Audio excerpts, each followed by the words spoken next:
Okay, so we're continuing with the topic that nobody likes, which is fractions. Right, today we're doing dividing fractions. So let's go with example 1. I have 4/3 divided by 5/4. So let me show you the easiest way. The first fraction stays the same.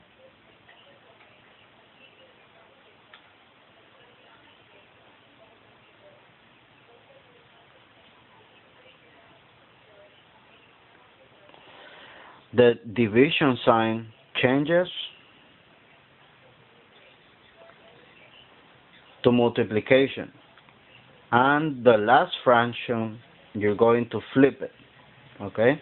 That means that the 4 is going to go on the top and the 5 is going to go on the bottom. Okay?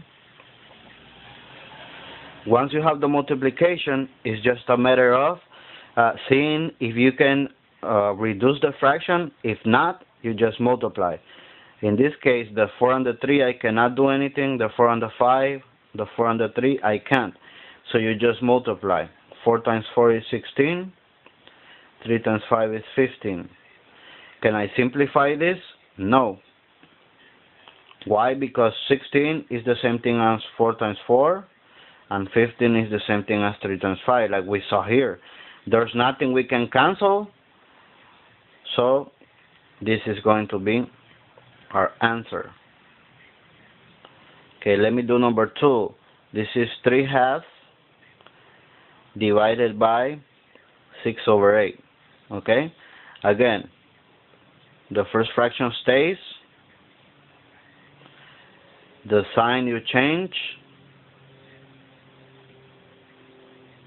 to multiplication, and the last fraction flips. Okay, the bottom is going to be on the top, 8/6. Okay, now you can see if you can simplify something. In this case, you have the 3 and the 6.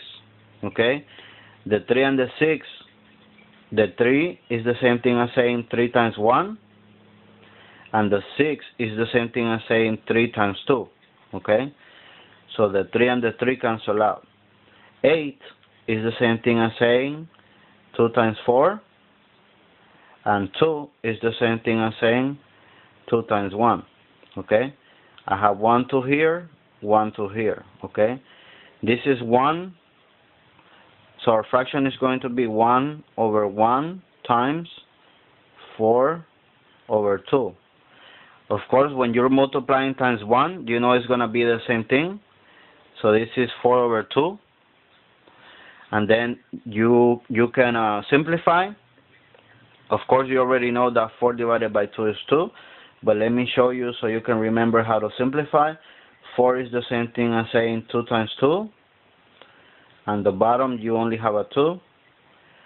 If you have the same thing top and bottom, you can cancel. So you can cancel 1, 2. So your answer in this case is just 2. Okay? And let me do my last example. Example 3.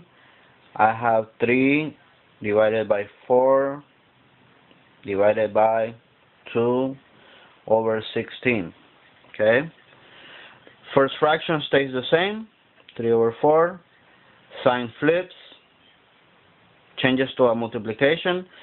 And the last fraction flips. The bottom becomes the top, or the denominator becomes the numerator, and the numerator becomes the denominator. Okay? The 3 and the 4, I can't do anything. 3 and the 2, no. 16 and 4, yes. Because 16 is the same thing as having 4 times 4. Okay?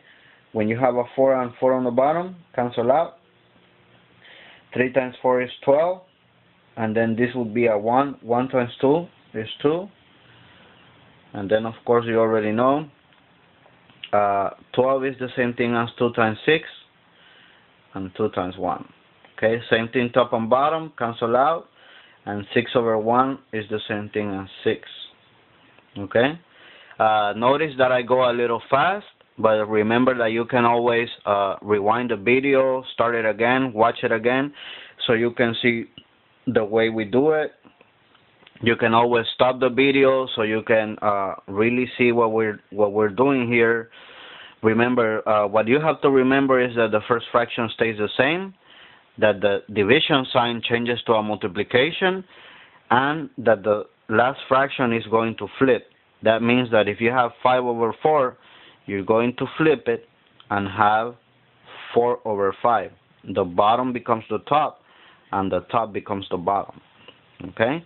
Again, if you're not doing fractions, if you're in junior high or high school, or you have children that are in high school and they do not know how to add fractions or divide fractions, something is wrong. You should talk to the teacher, because this is something that you should learn in the, 5th, 6th grade.